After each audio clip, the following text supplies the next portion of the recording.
할렐루야, 할렐루야. 우리 선하신 주님의 자비와 은혜와 평강이 우리 가운데 임하기를 간절히 원합니다.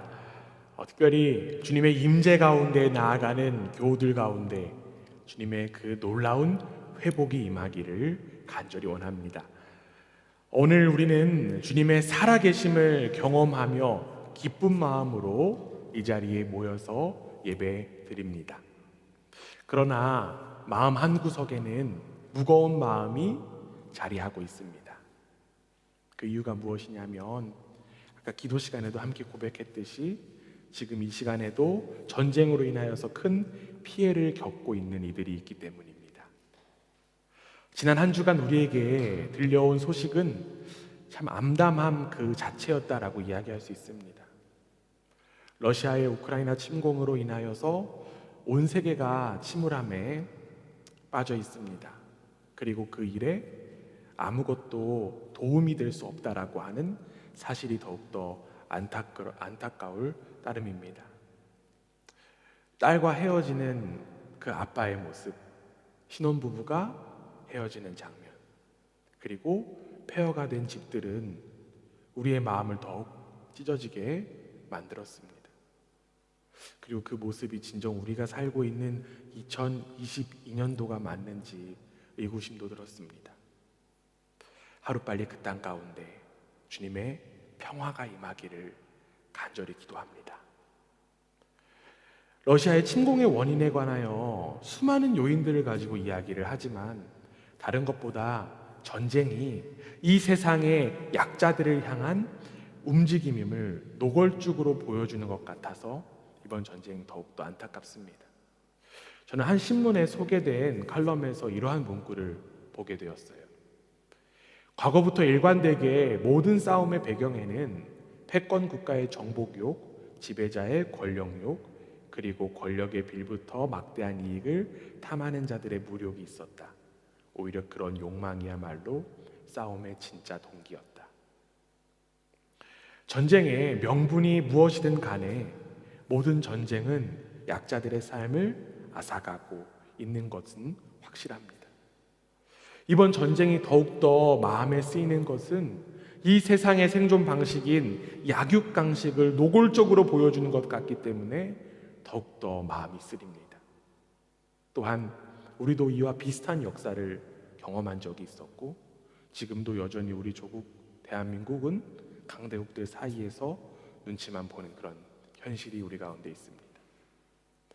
안타깝게도 이 세상의 방식은 지금 이 전쟁을 통해서 경험하는 것처럼 힘으로 약자를 누르는 그러한 방식들입니다. 그래서 세상은 마치 피라미드와 같다라고 표현할 수 있습니다. 고대 피라미드의 모습처럼 맨 꼭대기에는 힘을 독점하고 있는 소수의 사람들, 소수의 국가가 있습니다. 그리고 맨 밑에는 무조건 순종하고 복종해야 되는 약자들과 약소국들이 있습니다. 이 약자들은 항상 고통을 감내합니다. 이러한 모습이 그 피라미드가 있던 고대만의 모습이 아니라 바로 현재 우리가 살고 있는 2022년도의 모습이라는 것입니다. 그러나 여러분, 예수님께서 가르쳐 주시고 보여주신 하나님 나라는 그 방식과 전혀 달랐습니다. 하나님 나라는요, 피라미드 구조가 아닌 어떤 구조일까요? 역 피라미드 구조입니다. 하나님 나라는 힘으로 지배하는 세상이 아니라 섬김의 나라가 바로 하나님 나라입니다. 그러나 안타깝게도 예수님 당시에 수많은 사람들은 그 하나님 나라, 섬김의 나라에 대해서 알지 못했습니다. 그래서 그들은 예수님의 힘과 능력으로 예수님께서 아마 정치적인 지배를 할 것이다 라고 하는 예상들을 했습니다. 이러한 기대 속에 사람들은 예수님께서 예루살렘 성으로 들어오시자 호산나 라고 외치며 환영했습니다.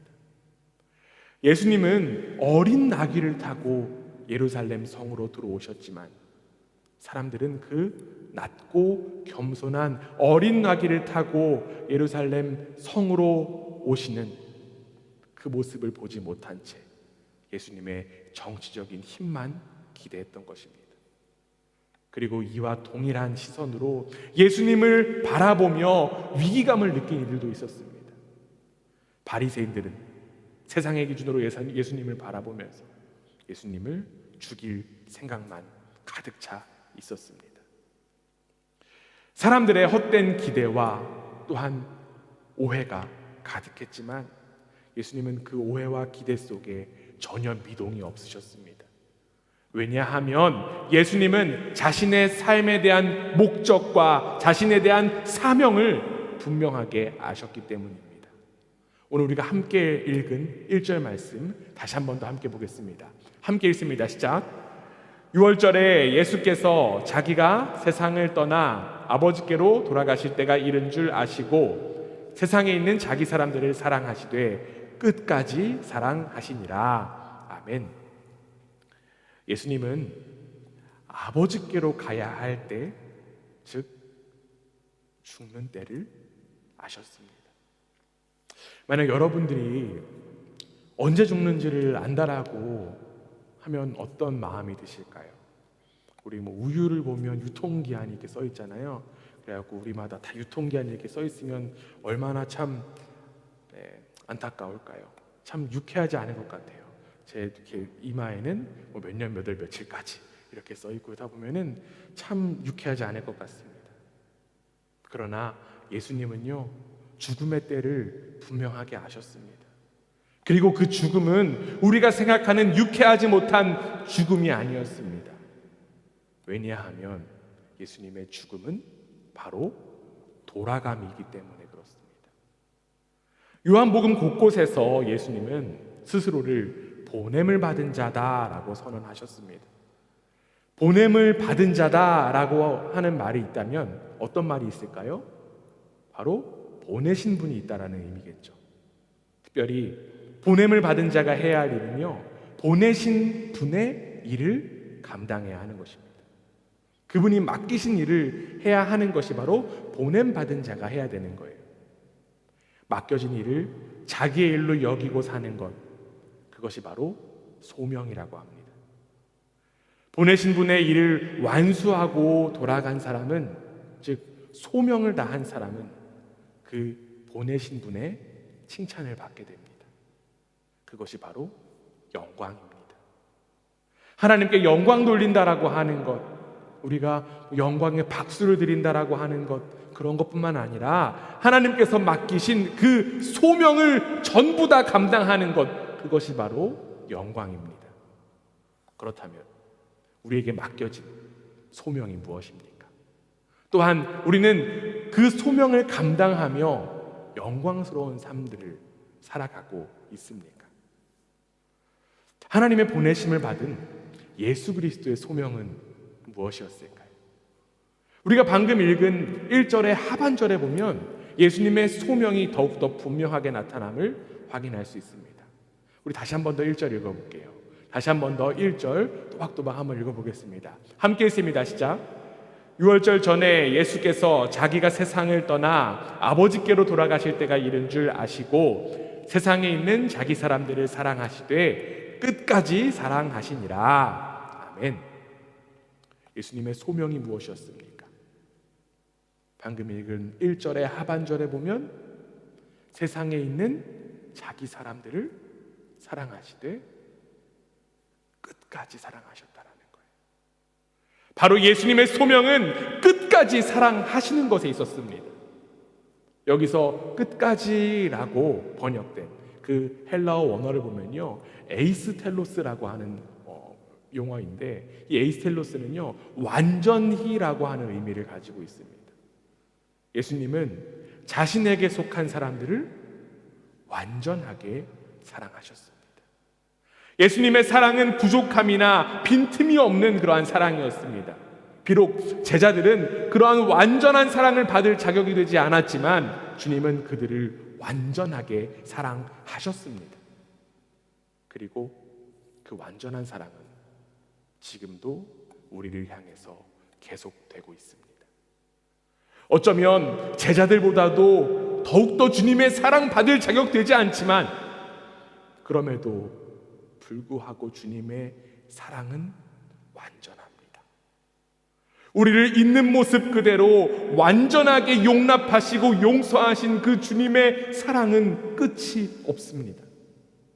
그 끝없는 완전한 사랑을 우리는 내 것으로 받아들이기만 하면 됩니다. 그러나 주님의 사랑이 끝이 없음에도 불구하고 우리는 자꾸만 내 시선으로, 내 기준으로 그 사랑을 재단합니다. 나는 이래서 주님의 사랑 받을 자격되지 않아. 나 오늘도 또 죄 가운데 넘어졌기 때문에 그 사랑에 어울리지 않아. 세상에서 살아가는 방식 가운데 하나, 바로 성과 중심주의. 그 성과 중심주의에 빠져서 하나님의 사랑도 내 성과에 따라 재단하는 일이 손쉽게 일어난다라고 하는 거예요. 마치 나의 판단, 나의 기준이 사랑의 법칙이 된 것 마냥 하나님의 사랑을 내 멋대로 판단합니다. 하나님 그 모습 어떻게 바라보실까요? 주님은 우리를 완전하게 사랑하셨기에 스스로 그 죽음의 길을 걸어가셨습니다. 자신의 생명을 희생하면서까지 우리를 구원하기로 결단한 분이 바로 예수 그리스도십니다. 그리고 그 완전하신 사랑으로 우리는 이제 새로운 존재가 되었습니다.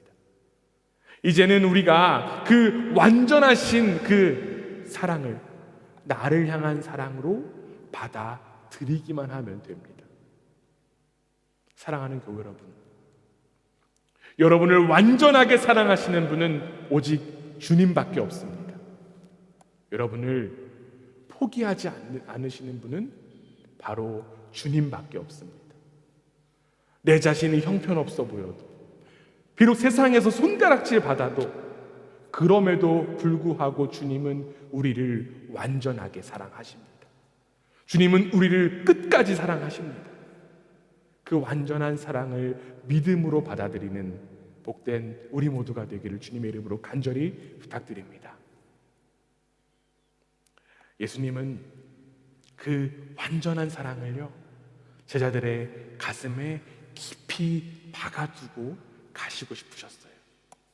그래서 음식을 잡수시던 주님은 그 자리에서 일어나 겉옷을 벗고 수건을 가져다가 허리에 두르십니다. 그 후에 대야에다 물을 담아서 제자들의 발을 씻기시고는 두른 수건으로 그들을 닦아주셨습니다. 우리가 이야기하는 일명의 세족식의 장면이 지금 나타나고 있는 거예요. 다른 사람의 발을 씻기는 일, 이 당시에서는요, 바로 노예들의 일이었습니다. 그 당시에 지금처럼 여러분이 신는 그 신발처럼 훌륭한 그런 신발들이 있는 것도 아니었어요. 그래서 그 당시에는 발이 가장 더러웠습니다. 그래서 그 더러운 발을 노예들이 씻어주곤 했어요. 그러나 예수님은 제자들의 마치 노예가 된 것 마냥 그 발을 하나하나 닦아주셨습니다. 그 완전한 사랑을 입술이 아닌 구체적으로 보여주기 위하여서 주님은 허리를 친히 숙이신 것입니다. 마치 노예와 같은 모습으로 제자들의 발을 닦아주는 그 모습을 못마땅하게 여긴 한 사람이 있었습니다. 그 사람이 누구일까요? 바로 베드로다라고 지금 성경은 이야기하고 있습니다. 베드로는 예수님께 항의하듯 이렇게 이야기합니다. 오늘 보면 6절이에요. 시몬 베드로에게 이르시니 베드로가 이르되 주여 주께서 내 발을 씻으시나이까. 베드로는 예수님의 행위를, 예수님의 그 행동을 제대로 이해하지 못했습니다. 철학자 니체도 예수님을 제대로 이해하지 못해서 기독교 영성을 자학적이다라고 이야기합니다. 하지만 노예같이 발을 씻겨주시고 스스로 십자가에 달려 돌아가신 모습을 우리는 단순히 자기 학대다라고 보아서는 결코 안 됩니다. 왜냐하면 이 모습의 기초가 무엇이기 때문에 그럴까요? 이 모습의 기초가 바로 사랑이기 때문에 그렇습니다. 예수님의 세족의 현장은 입술로만 사랑을 이야기한 것이 아니라 구체적인 바로 몸짓의 언어였습니다. 예수님의 사랑은 말과 행동이 일치된 진실한 사랑이었습니다. 그 어루만짐은 그 대상에게 주체의 사랑을 표현하는 행위입니다.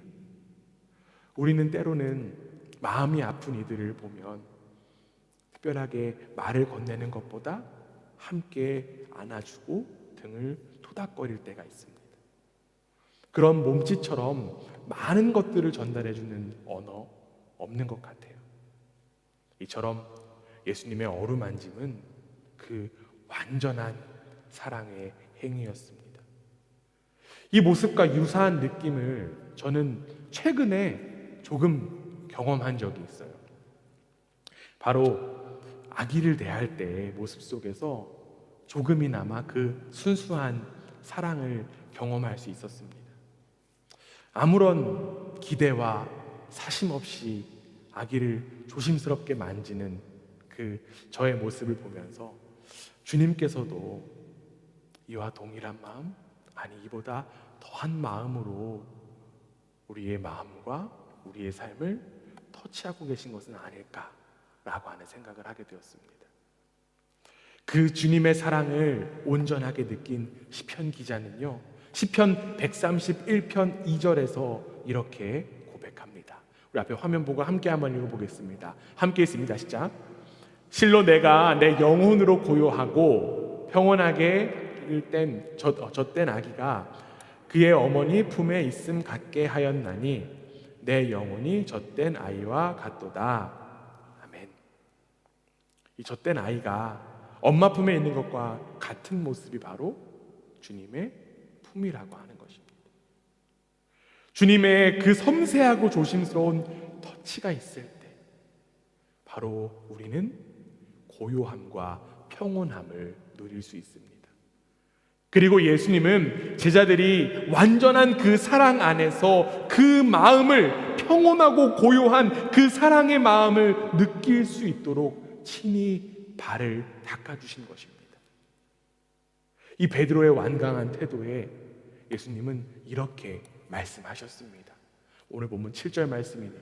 우리 함께 한번 읽어보겠습니다. 함께 있습니다. 예수께서 대답하여 이르시되 내가 하는 것을 내가 지금은 알지 못하나 이후에는 알리라. 아멘. 예수님께서 지금 발을 씻겨주시는 그 의미에 대해서 지금은 모르겠지만 나중에는 분명하게 알게 될 것이다 라는 말씀을 예수님께서 베드로에게 하셨습니다. 사실 예수님의 공생의 기간은요 이제 얼마 남지 않았어요. 굉장히 짧게 남아 있습니다. 그렇기 때문에 지금 당장 그 자리에서 사랑의 의미에 대해서, 이 세족의 의미에 대해서 예수님께서는 설명을 하시는 게 마땅할 것만 같아요. 그러나 예수님은 전혀 성급하지 않으셨습니다. 예수님은 당신의 그 완전한 사랑을 베드로가 깨달을 때가 반드시 있을 것이라고 하는 확신이 있으셨던 모양입니다. 그래서 예수님은 베드로에게 바로 대답하지 않아주셨어요. 예수님은 이미 베드로가 나중에 배신할 거라고 하는 사실도 알고 계셨습니다. 자신을 모른다고 부인할 거라고 하는 그 사실 주님은 이미 아셨습니다. 그럼에도 불구하고 예수님은 베드로의 발을 닦아주셨습니다. 이 어떻게 보면 이 예수님의 사랑 미련해 보이기도 합니다. 어리석어 보이기도 해요. 기브앤테이크가 확실한 이 시대의 사랑의 방식과는 뭔가 어울리지 않는 것만 같습니다. 그러나 예수님은 미치는 사랑을 하셨어요. 그리고 이 미치는 것만 같은 사랑이 바로 베드로를 살린 완전한 사랑이었습니다. 우리가 잘 알고 있듯이 베드로는요, 예수님께서 체포당한 이후에 사람들의 그 추궁 속에서 예수님을 부인했습니다. 그리고 베드로가 마지막으로 예수님을 부인하자 무슨 소리가 들렸죠? 닭 울음소리가 들렸습니다. 그때 베드로는 분명하게 느꼈을 거예요. 자신이 예수님을 부인할 것을 이미 예수님께서는 아셨음에도 불구하고 예수님께서 끝까지 사랑해 주셨음을 느꼈을 것입니다.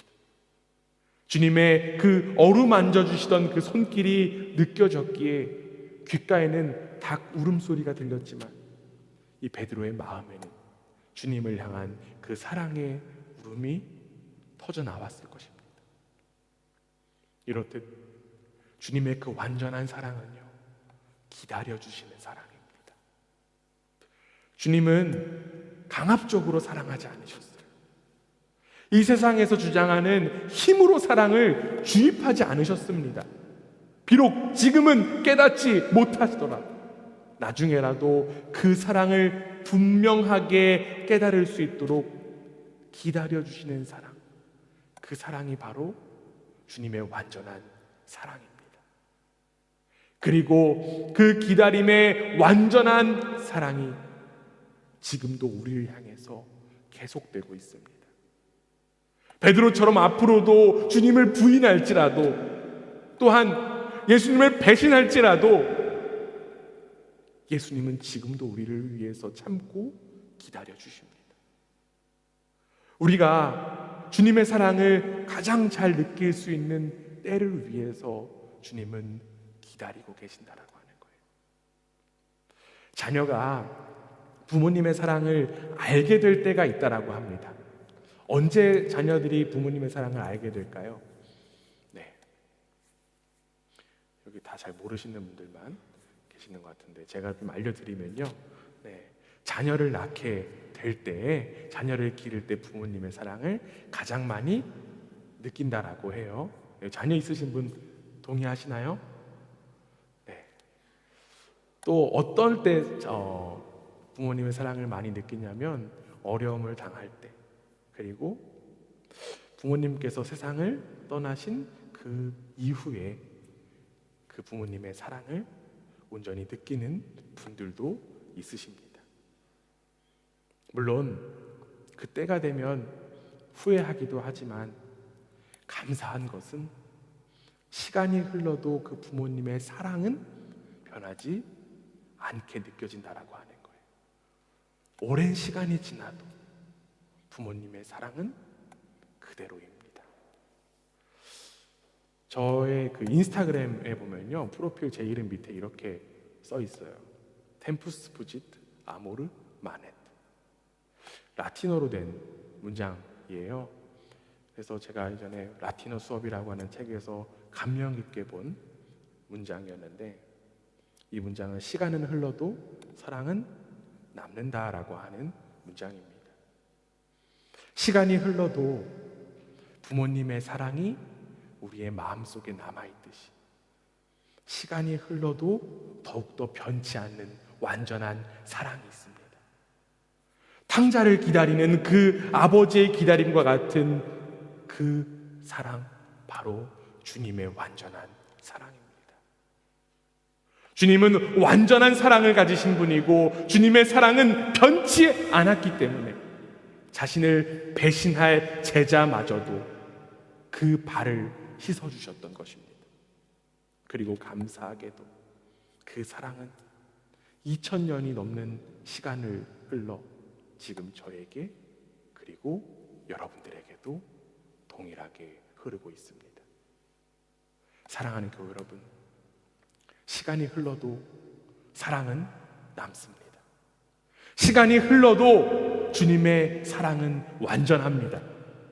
주님의 사랑은 시간과 공간을 초월한 완전한 사랑인 줄 믿습니다. 이제 우리가 그 사랑으로 무장할 차례예요.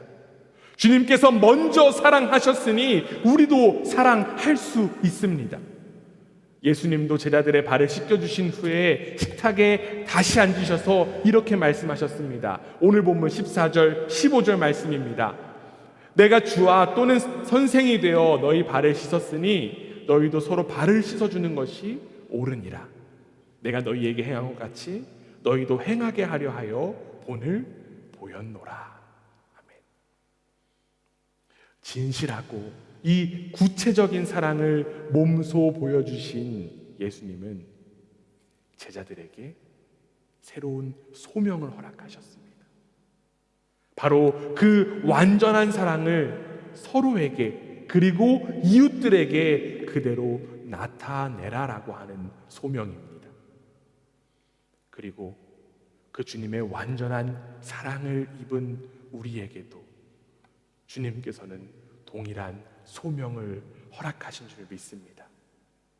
주님께서 우리의 발을 닦아주신 것처럼 이제는 우리가 주님의 손이 되어 우리의 이웃들의 발을 닦는 일이 우리의 새로운 소명입니다. 다른 이들의 발을 닦아주기 위해서 어떻게 해야 될까요? 예수님께서 허리를 숙이셔서 제자들의 발을 친히 닦아주셨듯이 우리도 이제 허리를 숙이고 겸손과 섬김의 길을 걸어가야만 합니다. 마태복음 20장 26절에서 27절에는 이런 말씀이 있습니다. 너희 중에 누구든지 크고자 하는 자는 너희를 섬기는 자가 되고 너희 중에 누구든지 으뜸이 되고자 하는 자는 너희의 종이 되어야 하리라. 아멘. 예수님은요, 맨 꼭대기에 올라가고 싶은 사람은 섬기는 자가 되어야 되고 으뜸이 되고자 하는 사람은 낮아져서 종이 되어야 한다라고 말씀하셨습니다. 이는 설교의 처음에서 말씀드린 이 세상의 그 피라미드 구조와는 반대되는 그 역피라미드 구조입니다. 바로 이러한 섬김의 모습으로 이 땅 가운데 오신 분이 예수님이셨고요. 예수님은 그 섬김을 통하여서 우리에게 완전한 사랑을 허락하셨습니다. 이제 우리가 바로 그 완전한 사랑을 입은 자로서 예수님처럼 섬김의 길을 걸어갈 차례입니다. 이 세상에서는 힘과 권위와 지식과 능력과 재물로 섬김을 받으려고 하지만 우리는 이미 가장 큰 섬김을 받은 자로서 세상과 교회와 이웃을 섬길 수 있어야만 합니다. 그런데 안타깝게도 수많은 그리스도인들이 섬기는 일보다는 섬김 받으려고만 하죠. 목사는 목사대로, 직분자는 직분자대로 섬김을 받으려고만 합니다. 예수님의 그 허리 숙임은 보이지 않고 꼿꼿한 허리만 가득할 뿐입니다. 그러다 보니 당연히 교회 안에 사랑이 보이지 않습니다. 우리 교회 이야기 아니에요. 잠깐 오해하시면 안 됩니다. 네. 우리 교회에서 이제 좀 우리 교회에 대한 이야기 좀 해볼게요. 우리 교회에 이제 방문하시는 분들 그리고 뭐 처음 나오신 분들의 대다수는요 참 좋은 이야기를 많이 하세요. 현재까지는 좋은 이야기 항상 하십니다. 왜 그런가라고 한번 생각해 보면 온 교우가 허리를 숙이고 섬김의 자리로 가려고 하기 때문이 아닌가라는 그런 생각이 들었습니다. 주님의 그 완전한 사랑, 주님의 그 섬김의 사랑을 입은 자로서 먼저 섬기려고 허리를 숙이는 자들이 많아질 때 교회 안에 사랑이 넘쳐납니다.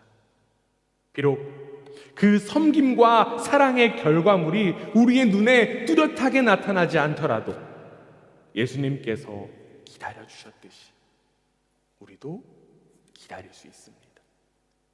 그리고 그 사랑의 열매를 주님께서 반드시 거두실 줄 믿습니다. 어느덧 돌아보면 우리 그라츠 반석교회가 생긴 지 1년이라고 하는 시간이 지나고 있습니다. 더욱 사랑과 섬김의 열매를 가득 맺는 우리 라지 반석교회 되기를 간절히 원합니다.